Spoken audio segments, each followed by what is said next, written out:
গোলাপি শার্ট পরে আমি এখনই বেরবো। যাও ছেলে দেখে এসো। তোমার ছেলেবেলার স্বভাবটা এখনো গেল না দেখছি। ছেলেবেলায় আমার স্বভাব কেমন ছিল আমার মনে নেই দাদু। তোমার তত্ত্ব কথা ছাড়ো তো, তোমার যে ভীমরতি হয়েছে সে বিষয়ে আমার কোনো সন্দেহ নেই। হ্যালো, কে? আইন দাদু? হ্যাঁ, আমি দয়া বলছি। হ্যাঁ, আপনি কাল সকালে আসছেন? আচ্ছা, বলে দেব। হ্যাঁ, বলে দেব। হ্যাঁ, রাখছি। বাবু, আইন দাদু ফোন করেছিলেন, কাল সকালে আসছেন। দেখি, আবার আপনি ওসব ছাইবর্ষ নিয়ে বসেছেন? ছাড়ুন তো ওটা, ছাড়ুন। কালও ডাক্তারবাবু আপনাকে অক্সিজেন দিচ্ছিলেন, জ্যোতিষীগিরি।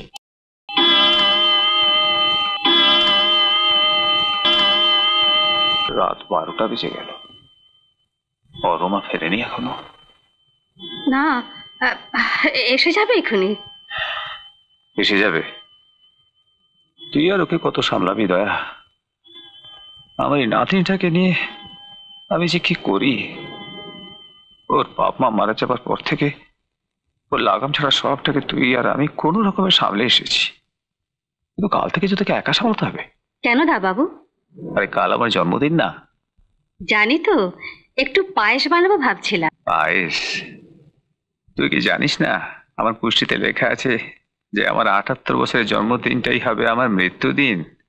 এই আপনি কি বলছেন দা বাবু? কাল আপনার জন্মদিন আর আজ আপনি এসব কথা বলছেন?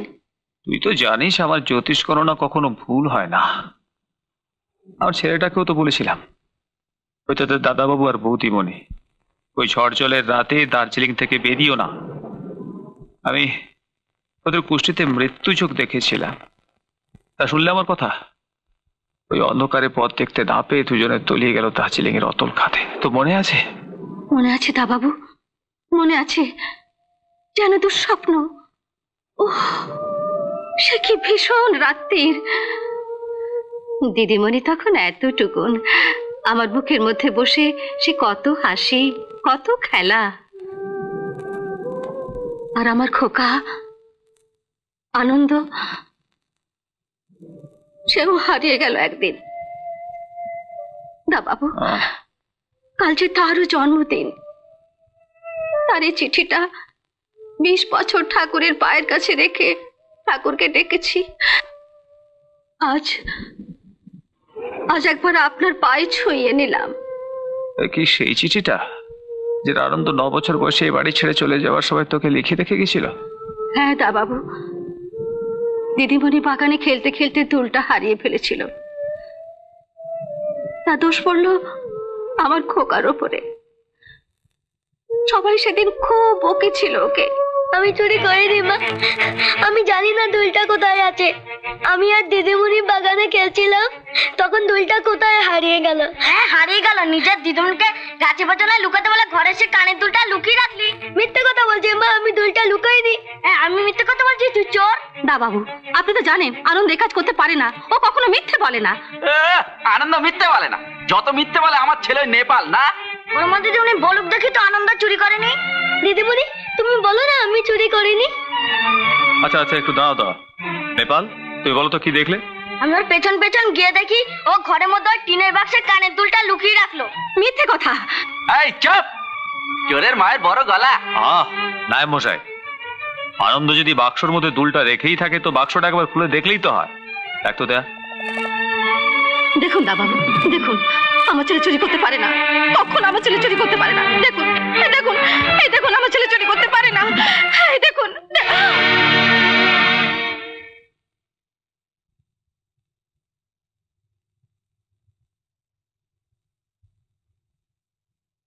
মা বিশ্বাস করো মা, আমি চুরি করিনি। আরামজাদা চোর, তোকে আমি দেখাচ্ছি। দাঁড়ান, আমি মারবো। নায়েব মশাই, আপনি ঠিক বলেছেন, চোরের মায়ের বড় গলা। চোরের মায়ের বড় গলায় শুনেছেন। এবার দেখুন সেই মা তার ছেলেকে কিভাবে মারে।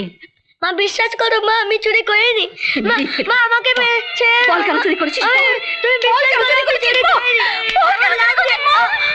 মিথ্যে কথা কেন বললি? বল কেন চুরি করলি? বিশ্বাস করো চুরি করিনি। মিথ্যে কথা বলে না, তুই মরে গেলি। বেশ হয়েছে বেশ হয়েছে বেশ হয়েছে।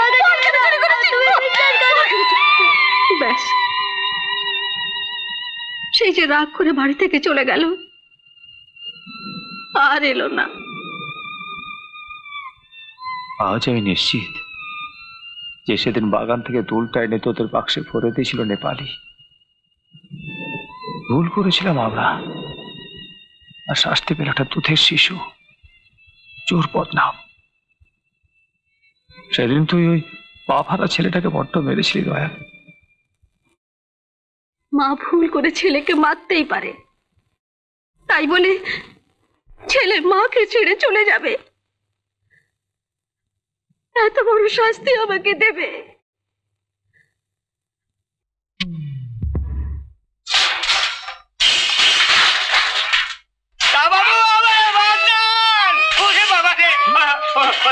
মাইরা পালাইলো রে। কোথায় গেল? পালালো কোথায়? এই যে খাটের নিচে। বাবু আমারে বাঁচান। বাঁচান! এই আমার গোলাপি শার্টটা কোথায় গেল বল? আমি কি করে কবু দিদিমণি? না কামো হচ্ছে, মার বটে না চল। আমি জানি না দিদিমণি। জানি না মানে? দাঁড়া দেখাচ্ছি তোকে। বল, না হলে আমি তোকে জানতে পাবো না। হাতে ভাগা, কিছু বলি না বলে হাতে 5 পা দেখাচ্ছ না? চোর! বল, মাসে কটা করে শার্ট প্যান্ট দেশে পাঠাতে করছিস বল? দাঁড়া, দেখাচ্ছি তোকে। দাঁড়া বলছি। এই, দাঁড়া। দিদিভাই শোন।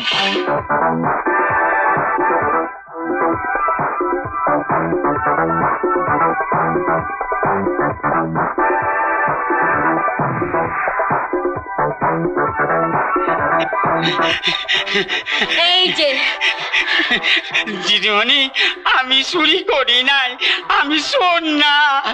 চোর না, ছাদে দেখেছিস? আজ্ঞা না। যা দেখায়। ঠিক আছে, আজ আপনার চাটা করে লহি। যা পরে হবে। গোলাপি শার্ট পরে আমি এখনই বেরবো। যা ছাদে দেখে এসো। সাদে গোলাপি গোলাপি শার্ট। শার্ট। যাও। যাইতাছি, আগে আমার জামাটা ছাড়েন না। ও, যাও। আচ্ছা।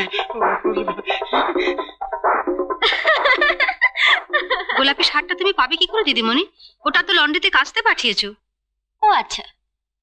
মেশি লোকের নামে চোর অপবাদ দেয়াটা অন্যায়, পাপ। তোমার ছেলেবেলার স্বভাবটা এখনো গেল না দেখছি। ছেলেবেলায় আমার স্বভাব কেমন ছিল আমার মনে নেই দাদু। মনে নেই? না। বাগানে নিজে দুল হারিয়ে এসে তুমি দয়ার একমাত্র ছেলেকে চোর বদনাম দিয়ে বাড়ি ছাড়া করেছিলে। না, আমি কখনোই আনন্দকে চোর বলিনি। আর আনন্দ তো আমার সঙ্গে এদের তুলনা করো না তো দাদু। এরা সব এক একটা চোর চোর চোর। তোমার ধারণা ভুল। অবশ্য আমি তোমার এই ভুলটা ভেঙে দিতে চাই না, কারণ এই বিশ্বাস করে পৃথিবী আপদ নিয়মেই তোমার মধ্যে পরিবর্তন আনবে। মনে রেখো, লজ্জা নম্রতাই হচ্ছে নারীর ভূষণ। সেই ভূষণে যদি ছুঁড়ে ফেলে দাও, তাহলে তুমি নারী কিসের? দাদু, তোমার তত্ত্ব কথা ছাড়ো তো। তোমার যে ভীমরতি হয়েছে সে বিষয়ে আমার কোনো সন্দেহ নেই। তবে হ্যাঁ, একটা কথা বলে দিচ্ছি, কোনো চোরকে আমি এ বাড়িতে রাখবো না। তোমার মাসের হাত খরচা 10,000 টাকা গিয়ে ঠেকেছে, সে খবর রাখো তুমি? এমন কিছু নয়। তাছাড়া আমার কাজ খরচা করা, তোমার কাজ হিসেব রাখা। তুমি হিসেব রাখো। যাই, ড্রেসটা চেঞ্জ করে গিয়ে, দেরি হয়ে যাচ্ছে। অত তাড়াহুড়ো করে চললি কোথায়? কেন? মিতার বাড়ি, মাই বেস্ট ফ্রেন্ড।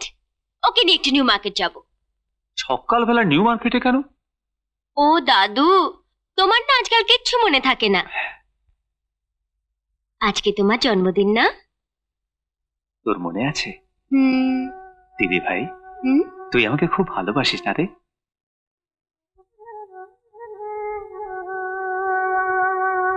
হ্যাঁ দাদু, শুধু তোমাকেই আমি ভালোবাসি। আর পৃথিবীর সবাইকে আমি ঘেন্না করি। আনন্দকে? জানি না। জানো না? তাহলে মাঝে মাঝে অ্যালবামের পাতা উল্টে আনন্দর ছেলেবেলায় তোলা ছবিগুলো বারবার দেখো কেন? জানি না। দয়া, আনন্দ এ বাড়ি ছেড়ে চলে যাবার পরই মেয়েটা কেমন বদলে গেল। সারা পৃথিবীর উপর রাগ, জেদ, ঘৃণা। আমারও তাই মনে হয় দা বাবু। মেয়ের মনটা ফুলের মতো নরম হলেও ওপরে যেন একটা শক্ত পাথর দিয়ে ঢেকে রেখেছে।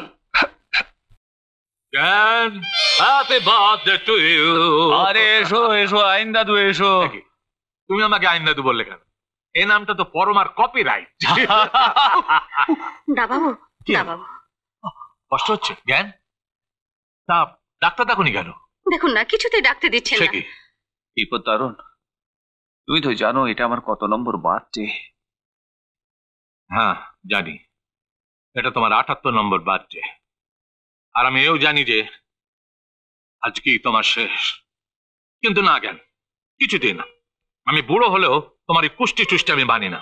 ওগুলো ধাপ্পা, মিথ্যে। না না না, আমি ডাক্তার ডাকবো। আরে শোনো শোনো বিপদ, দেখো যদি আমার কুষ্টি বিচার ভুল হয়ে থাকে আর ঘড়িতে 10টা 58 বাজার পরও যদি আমি বেঁচে থাকি, তখন দেখো। এখন বসো। কাল যে উইলটা আনতে বলেছিলাম এনেছো? হ্যাঁ এনেছি। ঠিক যেভাবে লিখতে বলেছিলাম লিখেছো? হ্যাঁ লিখেছি, কিন্তু কোনো কিন্তু টিন্তু নয় বিপদ তারণ। আমি বুঝতে পারছি আমার অসময় শেষ হয়ে আসছে। দয়া দাবাবু, পরমাকে ডাকতো। দিদিমণি, দিদিমণি শিগগির এসো। দাবাবু কেমন করছেন? কেমন করছে? হ্যাঁ, কি হয়েছে দাদু? কি হয়েছে? শ্বাসকষ্ট হচ্ছে। শ্বাসকষ্ট হচ্ছে আর তোমরা বসে বসে দেখছো? না না না, কোথায় যাচ্ছিস দিদি ভাই? তোর সঙ্গে আমার অনেক কথা আছে, এখানে এসে একটু বস। দাদু, তোমার কথা শুনলে এখন আমার চলবে না। আইন দাদু, দাদুকে একটু দেখো, আমি এক্ষুনি আসছি। দয়া করে দাদুকে একটু দেখো। দিদি, ওই উইলটা দাও, সই করি। দিচ্ছি। কিন্তু জ্ঞান, এই সই করা মানে কি জানো? তোমার মৃত্যুর পর পরমা মাসে মাত্র 500 টাকা করে পাবে। তা যে মেয়ে মাসে হাজার হাজার টাকা ওড়ায়, তার 500 টাকা চলবে? চলবে না, চলবে না। তবে তাই বিয়ে ওকে করতেই হবে। আমার কারখানার ম্যানেজার নেপাল ঘোষ একটা চোর। আমি চলে যাবার পর সে সব লুটেপুটে খাবে। তাই আমি চাই পরমা বিয়ে করুক, আর আমার জামাই এসে সেই শয়তানটাকে শাস্তি দিক, আর পরমার সম্পত্তি রক্ষা করুক। আর আমি চাইছি যতদিন না পরমার বিয়ে হচ্ছে এবং বিয়ের পরও 1 মাস পর্যন্ত তুমি আমার বাড়ির কারখানার সবকিছু দায়িত্ব নেবে এবং সমস্ত পেমেন্টস নিজের হাতে করবে। আমি? হ্যাঁ। এই তুমি কি বলছো? Please Bipattaran, this is my last request. না না, তুমি একবার ভালো করে ভেবে দেখো আমার কথাটা। কথা বাড়িও না, আমার বেশি সময় নেই। আমাকে উইলটা দাও। হ্যাঁ দিচ্ছি।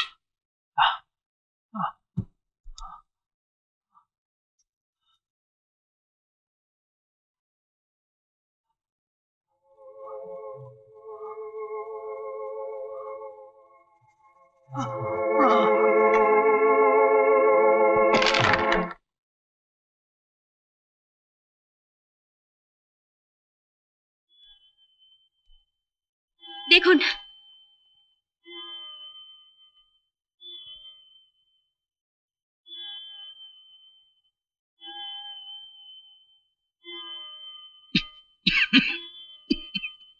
কি হলো? আপনারা দেখুন। মিস চৌধুরী, আর দেখবার প্রয়োজন নেই। মানে? পরমা, তোমার দাদুর জীবনে আর ডাক্তারের দরকার হবে না। তার মানে? মিস চৌধুরী, প্রাণের স্পন্দন থাকলে তবেই তো ডাক্তারের দরকার হয়। চিকিৎসার প্রয়োজন হয়। মানে কি যাতা বলছেন আপনারা? আমি তো কিছুই বুঝতে পারছি না। পরমা, আইন দাদু, এটা কি বলছে আইন দাদু? প্রাণের স্পন্দন থাকলে তবেই নাকি চিকিৎসার দরকার, তবেই ডাক্তারের দরকার। আরে তুমি চুপ করে আছো কেন? কথা বলো না, কথা বলো, বলো। বলতে দিলে তবে তো বলবো। বেশ বলো। তোমার দাদু আর এই জগতে নেই, তিনি মারা গেছেন।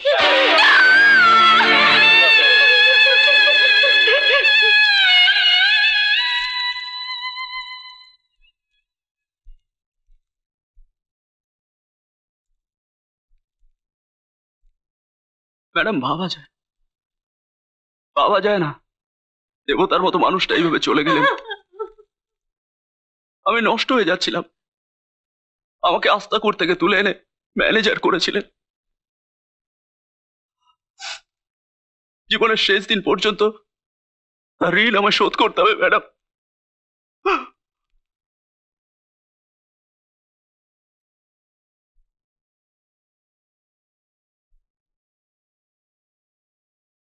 এই পুরোকে পড়ানোর জন্য কত টাকা চন্দন কাঠ এনেছিস? 60,000 টাকা। ওটা 2 লাখ টাকা করে দে। 5,000 টাকা তোর। আচ্ছা স্যার। এরকম আরো অনেক সিনেমা দেখতে হলে ডাউনলোড করুন ক্লিক অ্যাপ।